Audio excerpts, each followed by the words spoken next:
In this video, I'm going to share with you how you can print money with YouTube automation. And if you're wondering, well, have you actually printed any money? I could show you right here that just across only 2 of my multiple channels, I've generated almost $1 million in ad revenue alone. So when I'm talking about printing, I know what I'm talking about. So let's dive into advice that you hear all the time. I really want to weed out what advice you should actually believe and run with, what advice you should ditch to the side so that you don't waste your precious time and money making videos, running channels that aren't actually going to allow you to print money. So the first thing that people tell you, especially if you're a busy 9-to-5er, you have a family, you have a job, and you're thinking, I'm just trying to make an extra few thousand, maybe $5,000, $7,000, $8,000 per month to help me get ahead. I should batch produce my content. Makes a ton of sense, right? Well, this is going to be some D-tiered advice. Now, let me tell you why. So people tell you that you should batch produce your content. So logistically, it makes sense, right? You sit down, you plan out your content for the next month, you ideate it, you produce it, and you're good to go. But here's why this is terrible advice. Because especially as you're starting out, if you start releasing a whole bunch of videos and you don't know what you're doing, you're going to make mistakes, which is fine. But then you're not going to know how to correct them because you've already applied all those mistakes to the videos that are coming out. So you're basically putting yourself a month behind because all that information you could have used by creating one video, analyzing it, and applying it to the next one, well, you're losing out on that because you're batch producing all your content, so you can't go back and correct things because the videos are already made. So again, sometimes being overly efficient is actually not a good idea. It's going to cause you to duplicate your errors and mistakes. It's going to make you struggle to actually make money for your channel. So again, anyone saying that you should batch produce your content makes a lot more sense once you're established and you know what you're doing, but it's not great as you're just starting out and you're really trying to learn from each single video that you release. Moving on to target evergreen topics for stable revenue. So this is going to be, I gotta tell you, it's gonna be an S tier piece of advice. Now, why do I say S tier advice for evergreen topics? So the reason being is that if you have a busy 9-to-5 job, you have a family, you can't upload videos every single day. How the hell are you ever gonna manage doing that? So if you're running a channel where you're picking topics, which are ideas for your videos that are evergreen, so people can watch them now or in 3 years from now and they'll still be relevant, those types of videos are not only conducive to making you money in the long term, but it's going to make your production system much more easier to manage because of the fact that you can just release a video when time permits, right? You see a lot of these channels uploading almost every day, daily, and you see them making a lot of money. And that's great. And a lot of them are definitely printing a ton of money, but the challenge is, can you sustain that output? Because if you can't, then how are you going to run your channel sustainably, right? Now, the greatest part about evergreen content is that you start to build up what they call a view baseline. So you have a few videos getting evergreen views month over month, then you keep compounding those videos, and each month you should be entering the next month roughly with more views than the last, and this is how you create a passive income system on your channel. So you're not on a content treadmill and you end up hating your channel 6 months into it. So that is a power or pro tip for you, especially if you're a busy 9-to-5er working on a channel to increase your income, which if you want to learn my system for doing just that, you can just click the link in this video's description, because we're moving on to advice number 3. So advice number 3 is don't use AI for voiceovers. So I actually have another video on this channel where I basically show you how I monetize the channel in 21 days, only using AI tools. Like I just said, it got monetized in 21 days, only using AI. Everyone's freaking out after the July 15th update saying that they're going to be more strict on AI content. But the reality is that they were already strict on AI content. They just tighten things up a little bit. So that rule or that policy was already in place people just got all bent out of shape out of it. So if obviously 11 Labs wasn't a viable tool that you could use for voiceovers, you'd probably know about it a lot more clearly at this point, and it probably wouldn't have grown to the business that it is today because there are a lot of creators using it to get monetized on YouTube. Now, should you use AI voiceovers for your videos is another question that you probably want the answer to. So if you've made it this far, let's just get into it. So AI voiceovers are going to be great if, number one, you want to lower the cost of your videos because voiceover artists can be expensive. Number two, you want to cut down the video time of production for your videos because instead of waiting for a voiceover actor to come back 2-3 days later with your voiceover, you're going to get it done in 30 seconds time.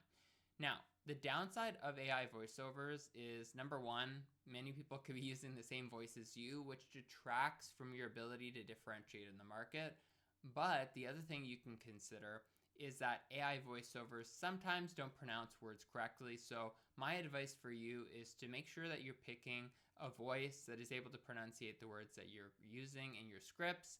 Try and keep the language more basic to make it easier so you don't have to listen to the whole script before you use it and the whole voiceover before you use it in your video's edit. But again, if you're trying to ball on a budget and you want to make your process more streamlined, there's nothing wrong with using 11 Labs, with using Minimax. All of these tools can make for really good voiceovers for your channel.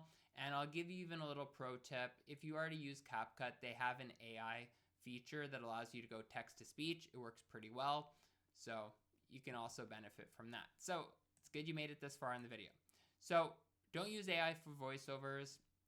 That is going to be a D tier piece of advice because it's wrong. All right, next, outsource editing to Upwork or Fiverr. All right, so one of the big things that people think is I'm starting my journey, I'm not making money yet, and so I want to spend as little as possible. But what they don't want to tell you is that they've never edited a YouTube video before, they don't have a ton of time, they don't have a computer that can even handle softwares like CapCut or Adobe Premiere Pro. And so in this case, they want to save all this money by doing it themselves, but they fail to realize that it's going to take a ton of time editing their videos, and it's ultimately just going to lead to poorly edited videos because they don't have the proper skill to make quality videos. Now, here's what you need to take away from this video if you take away anything. Your level of skill set will potentially be the bottleneck in your channel's performance and growth and monetization if you are actively involved in it, especially if you're not using any AI tools that will enhance your production output. So this is why the people that I work with directly, they are typically almost always outsourcing the editing because they're busy professionals, they don't have a ton of time, don't have any interest in actually editing the videos themselves, or they don't have the skill, etc.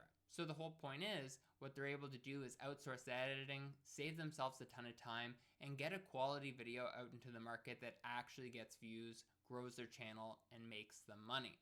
So don't be afraid to spend a little bit of money to be able to then get videos out into the market. Because I always say, if you outsource to the right people and you have the good protocols in place to do just that, you're going to get monetized sooner and pull that income closer to you that would be pushed further out if you were trying to do everything yourself. So outsourcing editing on Upwork, we're going to put that as an A tier piece of advice for you to follow. That's going to put you in really good shape. Now, test multiple niches if your first one flops. So I've worked with hundreds of students, and I basically walk them through exactly how they can pick a niche for their income goals, for their production system, for their budget, just so that they are put in a really good spot to succeed. Now, the reason why I help them validate this is because then they're able to move forward and start working on their videos. But a lot of people without any guidance, what happens is that they pick a niche because they see it on Twitter. Yes, I still call it Twitter. They see it on Instagram, they see it on YouTube, and they think, wow, these are great niches. I should just pursue one. And so then they upload a few videos in the niche, channel doesn't take off, and they think, you know what, maybe that person was lying to me, or maybe that niche is not as good as it used to be, or maybe now it's too saturated. So they switch to another niche. And then usually their channel again doesn't take off, doesn't get any progress, and they get stuck again. And why is that the case? Because you've entered into a niche, but you haven't actually cultivated the skills, learned how to ideate, learned how to produce, learned how to package your videos to actually get viewership. 90% of the time, people are not failing on their channels because they picked the wrong niche. Niche selection is important, but it's pretty hard to screw it up and pick a niche that won't make you any money at all. What most people struggle with is that they don't want to go through the process of committing their time to actually learning how to produce good quality videos. So whatever niche they pursue, none of their videos ever take off. So my advice to you is, after you've done some validation, if you have the criteria set up, and I talk about this again in the free training I link below, then you'll be able to decide, okay, this niche meets all those criteria. Now I just need to pick a unique format to apply into the market, and I start uploading videos. And if I keep iterating based on the performing videos I have, I will be able to progress over time. It's like thinking if you change jobs every year that you'd end up being the CEO 2 years later. It's not going to work like that, because you're never actually in each job long enough to learn how it works and to get good at it. The same thing applies to YouTube. So test multiple niches if your first one flops is not the greatest advice, but it applies a little bit of the time. So I'm going to give it a score of C. So next we're going to move on to post 1 to 2 videos per week consistently. So this is, I'm just going to tell you right off the bat, this is going to be an A tier piece of advice for a few reasons. First, number one, posting 1 to 2 videos a week is absolutely enough to start growing your channel. Okay, the reality is not everyone can upload every single day, nor should they. And that's where my biggest beef lies, is people will say, yeah, you need to upload every day, put as many videos out there as possible. And here's why this is absolutely terrible advice, and anyone that tells you to do this doesn't know what they're talking about, is the following. If you're uploading every single day, it's going to end up causing you to burn so much money, because especially as you're starting, if you don't know what you're doing, what's going to happen is you're not going to have time to properly ideate, to produce, to package. So you're just throwing videos into the market that are going to be unplanned.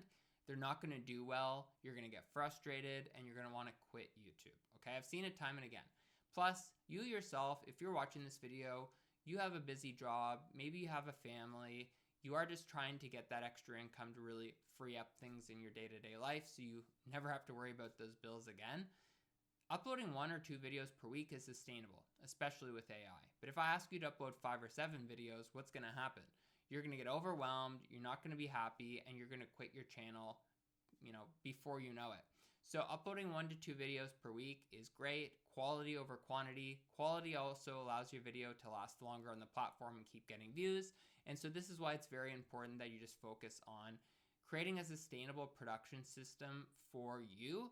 And I'm telling you, if you focus on uploading 1 good quality video that gets views, you'll put yourself in a position where all your videos will be ROI positive for your channel. Whereas if you're uploading a ton of different videos and they're all kind of garbage, you're not going to get any return. You're going to be frustrated. And you're going to think YouTube can't work for you, even though it definitely can if you know what you're doing. Now, let's aim for 8 to 12 minute videos on our channel. So is this good advice or bad advice? So I'm actually going to put this as a B tier bit of advice. So let's talk about this right now. So aim for 8 to 12 minute videos. The reason this is a B tier advice is the following. Should you be making your videos for long form over 8 minutes long? Yes. And if you've been looking into YouTube for a while, you probably know why that's the case. But if you don't, more than happy to share it with you. To be able to enable mid-roll ads in your videos, which is going to exponentially increase your ad revenue potential for your videos, you need to have your videos longer than 8 minutes. If you don't, you only get to place ads at the start and at the end, and that's going to dramatically reduce your income potential of your videos from ad revenue. However, the common notion that you should just randomly or arbitrarily upload 8 to 12 minute videos is absolutely wrong. Because if you've actually been studying YouTube and you've been listening to people that know what they're talking about, they will tell you that YouTube is a market. Supply and demand dictate the market and what gets viewership on the platform. Now, if you're in a niche where everyone else is posting 8 to 12 minute videos too, that means that there's a high supply of 8 to 12-minute videos, and that means that that format length is going to be very pervasive. If you come in with your new channel and you're just creating the same stuff as everyone else, how do you expect to get any traction? Why would someone watch your brand new channel over someone else's that's pre-established, that already has an audience, etc.? They're not going to. So this is going to cause you to waste your time, waste your money, take away resources from your family. We don't want that to be the case. So what you want to do instead is you want to look at the market, look at your niche, and you want to assess the length of the videos in the market, okay?